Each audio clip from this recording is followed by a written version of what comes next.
আজকের অনেক জেনজি হয়তো নামটা প্রথম শুনছে, আনম এহসানুল হক মিলন। কিন্তু একটা সময় বাংলাদেশের শিক্ষা ব্যবস্থায় তার নাম ছিল ভয় আর আলোচনার মিশ্র প্রতীক, কারণ তিনি ছিলেন সেই মানুষ যিনি হেলিকপ্টারে চড়ে পরীক্ষার হলে গিয়ে নকল ধরতেন। কিন্তু গল্পটা শুধু হেলিকপ্টার দিয়ে শুরু হয়নি। আমেরিকা থেকে রাজনীতিতে।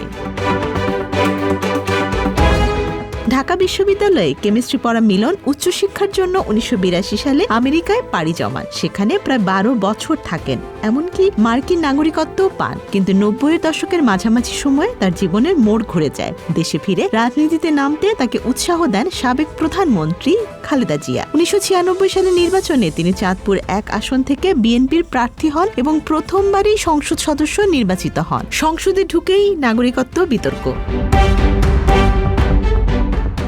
সংসদ শুরু হওয়ার কিছুদিনের মধ্যেই ঘটে নাটকীয় ঘটনা। তৎকালীন স্পিকার হুমায়ুন রশিদ চৌধুরী তার কাছে অভিযোগ আসে মিলনের আমেরিকান নাগরিকত্ব আছে, তাই তার সংসদ সদস্য পদ বাতিল করতে হবে। বিতর্ক আলোচনা ছাড়াই তার এমপি পদ বাতিল করা হয়। এরপর মিলন আদালতে যান। মামলা দীর্ঘদিন চলে। এই সময়ে তিনি পাল্টা একটি বড় তথ্য বের করেন। তৎকালীন প্রতিমন্ত্রী আবুল হাসান চৌধুরী, তারও ব্রিটিশ নাগরিকত্ব রয়েছে। দেশ জুড়ে শুরু হয় রাজনৈতিক বিতর্ক। 2001 নাগরিকত্ব ছাড়ার নাটকীয় সিদ্ধান্ত। 2001 সালের নির্বাচনের আগে আদালত রায় দেয় বিদেশি নাগরিকত্ব থাকলে নির্বাচনে প্রার্থী হওয়া যাবে না। এখানেই আসে নাটকীয় মোড়। অন্যরা নাগরিকত্ব ছাড়তে অস্বীকৃতি জানালেও মিলন ঘোষণা করেন তিনি মার্কিন নাগরিকত্ব ছেড়ে দেবেন। ঢাকার মার্কিন দূতাবাসে আনুষ্ঠানিকভাবে নিজের নাগরিকত্ব ত্যাগ করেন। ঘটনাটি তখন দেশে ব্যাপক আলোচনার জন্ম দেয়। আবার জয়, এবার মন্ত্রণালয়ে। 2001 সালের নির্বাচনে তিনি আবার চাঁদপুর থেকে বিপুল ভোটে জয়ী হন। সরকার গঠন করেন খালেদা জিয়া, আর মিলন পান শিক্ষা প্রতিমন্ত্রীর দায়িত্ব। এরপরই শুরু হয় তার সবচেয়ে আলোচিত অধ্যায়।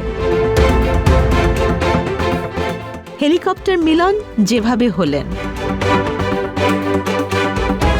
2001 সাল থেকে 2006 সাল সময়টা বাংলাদেশের পাবলিক পরীক্ষার ইতিহাসে আলাদা করে মনে রাখা হয়, কারণ তখন পরীক্ষায় নকল ছিল ভয়াবহ। মিলন সিদ্ধান্ত নিলেন নকল যেভাবেই হোক বন্ধ করতে হবে। তার কৌশল ছিল একেবারে আলাদা, কোনো আগাম ঘোষণা নয়। হঠাৎ কেন্দ্রে হাজির, একদিনে একাধিক বোর্ড পরিদর্শন, আর দ্রুত পৌঁছানোর জন্য তিনি ব্যবহার করতেন হেলিকপ্টার। ফলে হঠাৎ করে দেশের কোনো পরীক্ষা কেন্দ্রের আকাশে হেলিকপ্টার দেখা মানেই মন্ত্রী আসছেন। শিক্ষক, শিক্ষার্থী সবাই সতর্ক হয়ে যেত। এই অভিযান থেকেই তার নাম হয়ে যায় হেলিকপ্টার মিলন।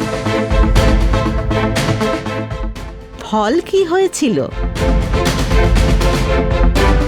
ফলাফল ছিল নাটকীয়। পাবলিক পরীক্ষায় পাশের হার হঠাৎ কমে যায়। 2001 থেকে 2006 সময়কালে গড় পাশের হার দাঁড়ায় প্রায় 44%। অনেকে সমালোচনা করেছিলেন, কিন্তু অনেকেই বলেছিলেন এটাই ছিল নকলের বিরুদ্ধে সবচেয়ে কঠোর সময়। দীর্ঘ বিরতি, মামলা আর রাজনীতি। পরবর্তী বছরগুলোতে মিলনের রাজনৈতিক জীবন সহজ ছিল না। বিভিন্ন সময়ে তার বিরুদ্ধে ডজন খানেক মামলা হয়। অনেক সময় তিনি নিজ এলাকায়ও থাকতে পারেননি। কিন্তু রাজনীতি থেকে তিনি সরে যাননি। আবার মন্ত্রিত্ব। ত্রয়োদশ জাতীয় সংসদ নির্বাচনে চাঁদপুর 1 আসন থেকে আবার জয়ী হন মিলন।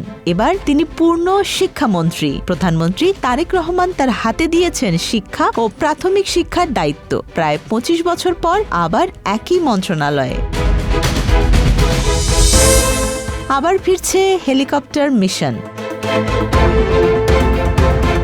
মন্ত্রী হওয়ার পরই মিলন জানালেন এসএসসি, এইচএসসি পরীক্ষায় আবারও জিরো টলারেন্স। তার পরিকল্পনা, পরীক্ষা কেন্দ্রে হঠাৎ অভিযান, হেলিকপ্টারে পরিদর্শন, লাইভ মনিটরিং সিস্টেম, নকল ধরা পড়লে তাৎক্ষণিক ব্যবস্থা। তার ভাষায়, আমি যে কোনো সময় কোনো ঘোষণা ছাড়াই পরীক্ষা কেন্দ্রে হাজির হতে পারি। সোশ্যাল মিডিয়ায় ইতোমধ্যে অনেকেই মজা করে লিখছে, বাচ্চারা পড়তে বসো, হেলিকপ্টার মিলন ফিরে এসেছে। প্রশ্ন এখন একটাই, 2 যুগ আগে যিনি নকল বিরোধী কঠোরতার জন্য আলোচিত ছিলেন তিনি কি আবারও বাংলাদেশের শিক্ষা ব্যবস্থায় বড় পরিবর্তন আনতে পারবেন, নাকি সময় বদলে গেছে? উত্তরটা মিলবে সামনে। Desk report, Dhaka express.